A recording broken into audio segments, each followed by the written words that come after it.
Oh, that feels good.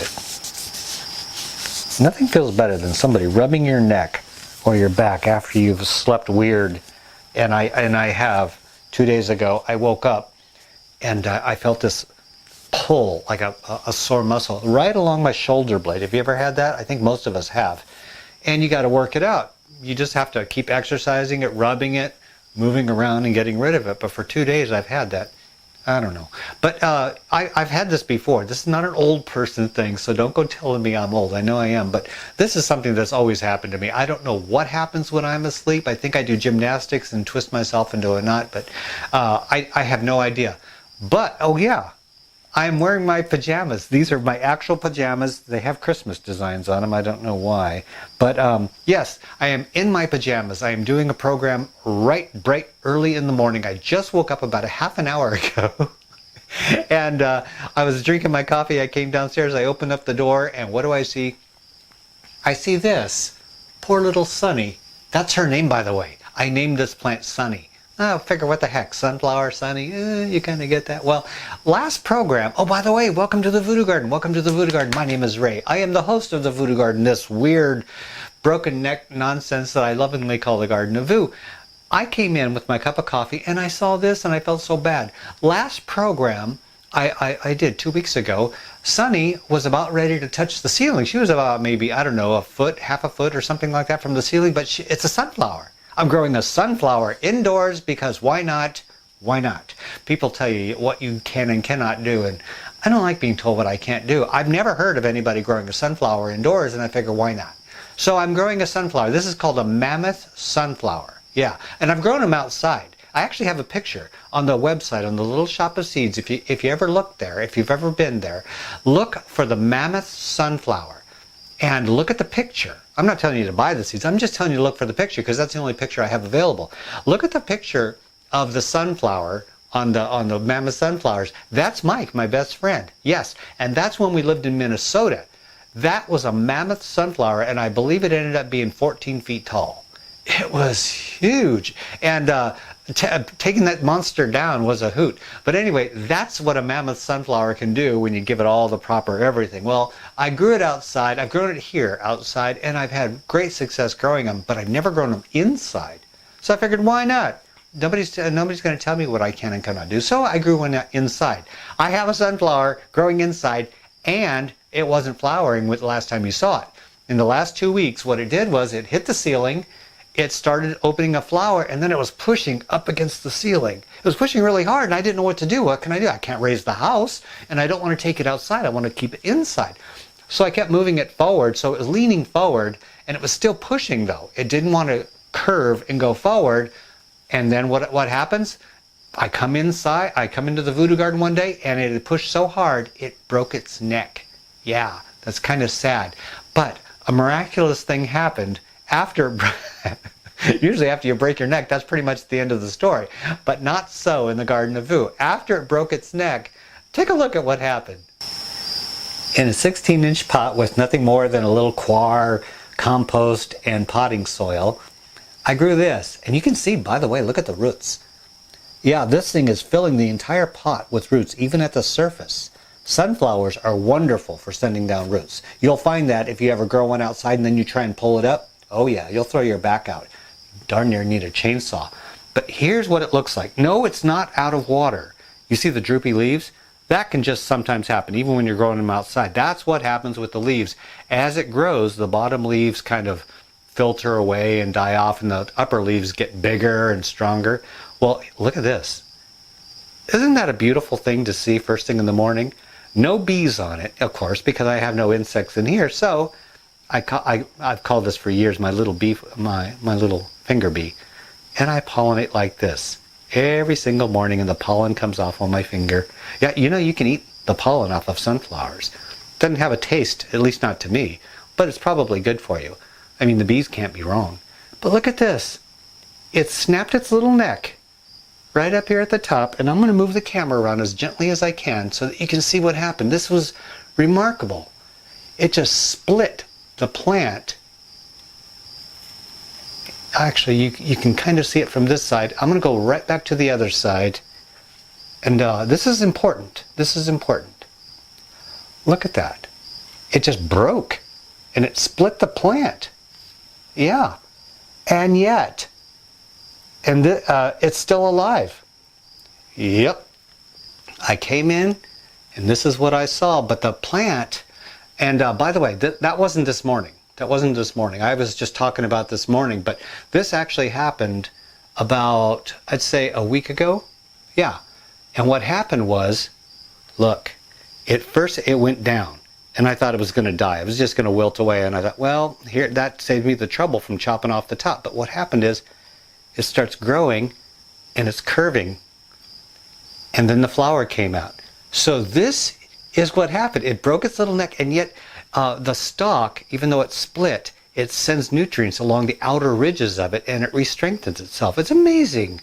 It's amazing what plants can do. Even when something goes totally wrong, they figure it out. It gives me kind of hope for my neck. You know, if this plant, if this plant had a really bad night, and if it can drag itself out of bed and put out a flower and still continue to grow, I think I should stop complaining about what's going on with me. Hi there. Sorry about your broken neck. We're kind of connected. We're kind of connected. I'm having neck problems. She's having neck problems. What can you do?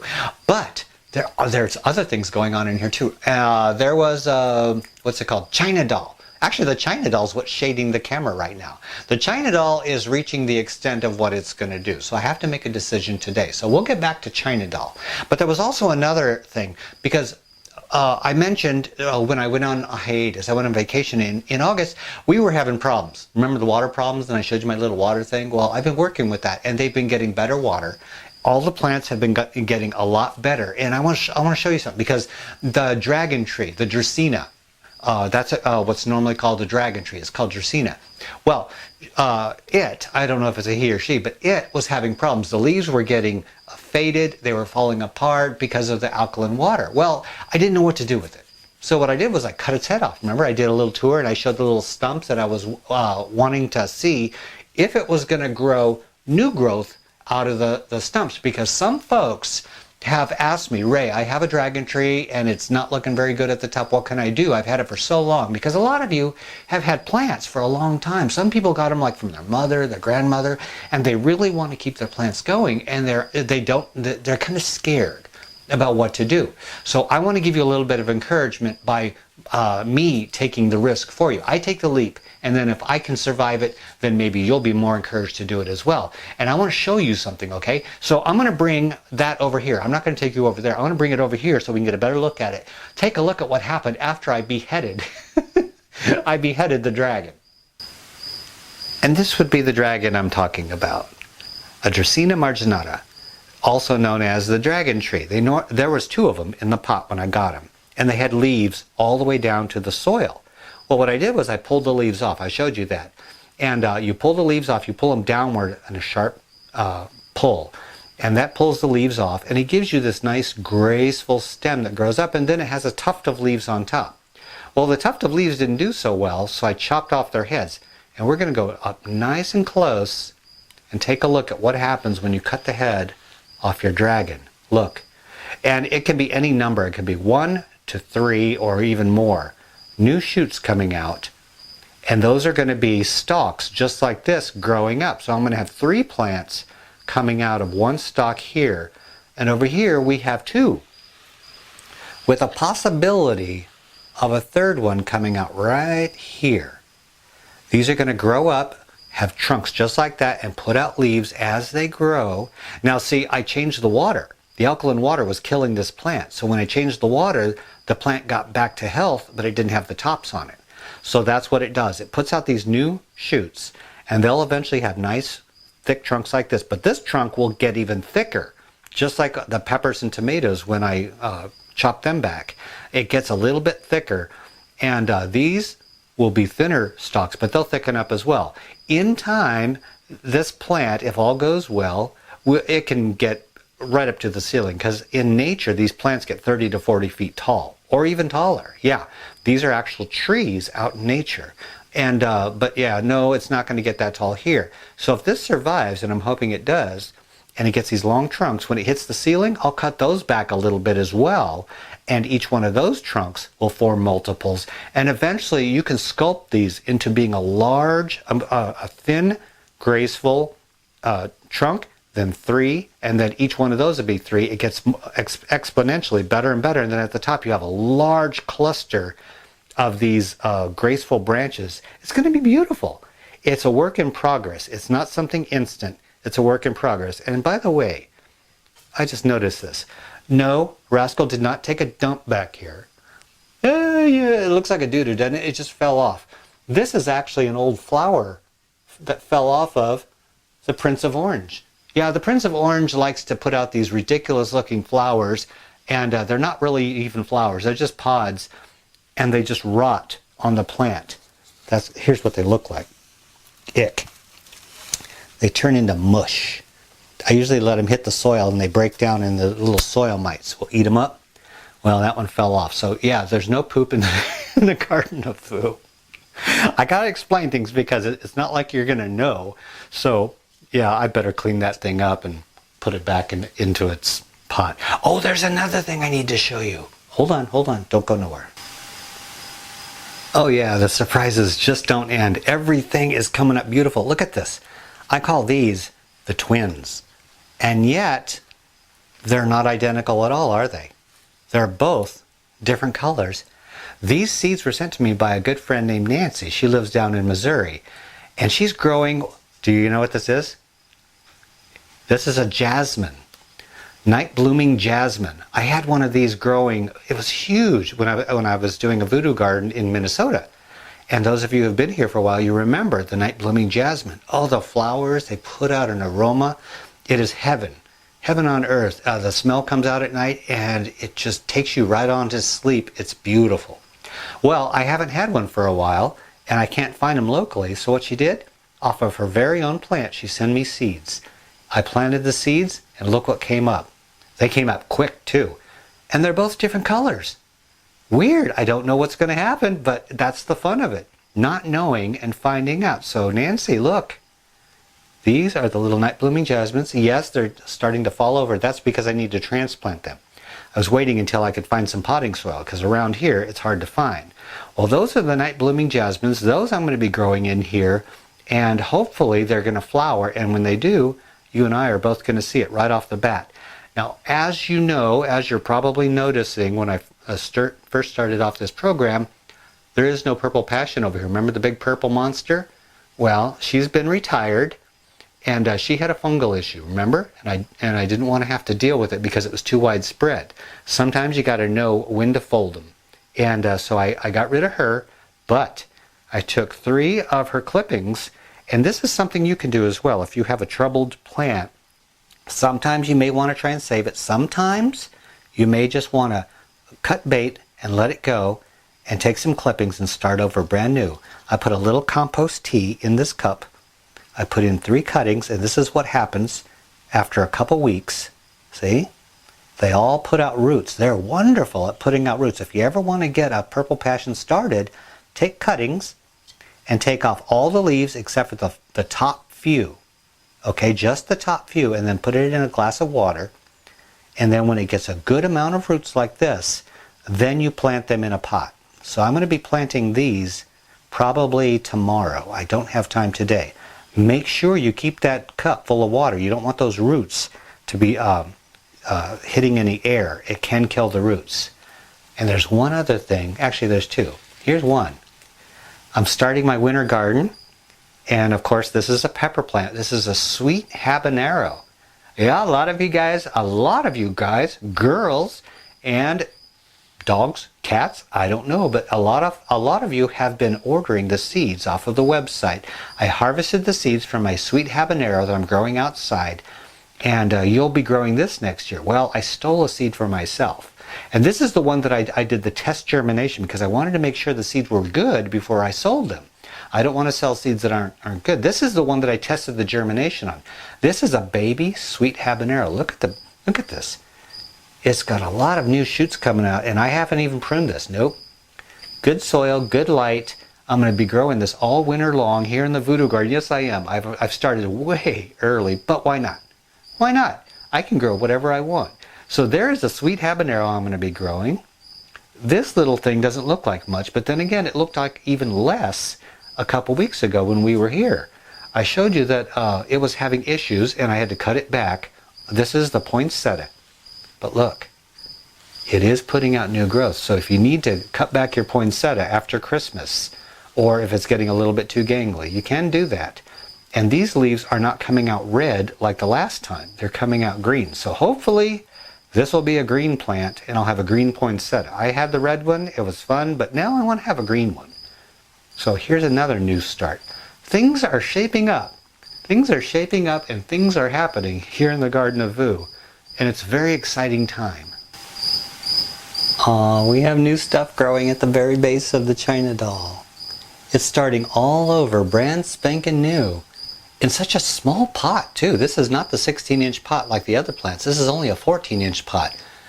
And the reason I used a 14-inch pot is because frankly, I did not expect this. It caught me off guard. And so what's really nice is that I can still be surprised at my age and with all the things I've grown, I still sit back and wonder at what can happen. Look at that. That's the China doll. The tiny little plant that I bought not too long ago has finally reached the ceiling. And I want to keep it indoors. I'm not taking it outside, but it has reached the limit of what it can do in this room. And there's nowhere else to take it, so it has to stay here. So I have to make a rough decision, a tough decision, and I'm going to do that right here with you today. Oh, it hurts my neck to do that, but it is a beauty. If the sun were out, I'd be sitting in the shade right now. And yet, I do have to make a tough decision today, so I'm not going to wait any longer. What I'm going to do is, yep, all right, come on. If you can't look, just turn your head for just a second. It's a real quick procedure. Down you come. Yeah. Now this will go outside and be tossed onto the wood pile. I don't want to reroot it because it's just way too big. And I don't need it. I know what I need and I don't need it. And I don't need that big thing in this voodoo garden. So what I've done is I pruned back the China doll. You saw the little starts that are coming around down here. And also, remember the dragon tree. Yeah, the dragon tree. It looked kind of vicious what happened to that one.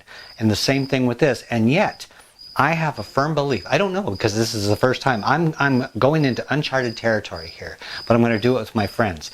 What I plan that's going to happen is I have a backup. All these little plants down here are going to now have the space and the incentive to grow. Also, along this 1 foot section of stem, I may have new growth come out just like on the dragon tree. I don't know what's going to happen. So if it does the dragon tree trick, I may just keep all these small things trimmed down and let it grow into a shorter, wider tree. Or if it doesn't do that, the new stuff will grow and then I'll have a new chance to grow the China doll. So that's what I do. Things grow, they hit their full potential, we enjoy them, and then we start the journey again and try something else that's different. That's what happens in the Voodoo Garden. It's a good day. Today is a good day in the Garden of Voo. No sad stories for this one. She had a long, good, happy, healthy life, and yet she's going to have a continued life because I made the tough moves. There are things that we have to do to keep our plants looking beautiful. Sometimes it doesn't seem that fun, like transplanting or cutting them back, but we know from experience in time, we'll get the experience to know that it's going to be okay and things are going to look a little bit better in the long run. So I hope you stick around with me. I hope you do, to see what happens to the China doll, and also maybe we'll get seeds from the sunflower plant. Who knows? Who knows what's going to happen in the Garden of Voo? It's always a journey. It's always something new, always something unexpected. But like I always say, all things are possible in the Garden of Voo. I hope you enjoyed your visit. I will see you in 2 weeks. 2 weeks right back here in the Voodoo Garden. How's that sound? Okay. Until then, I got to get things done. This is Ray and his little friends. We're out of here.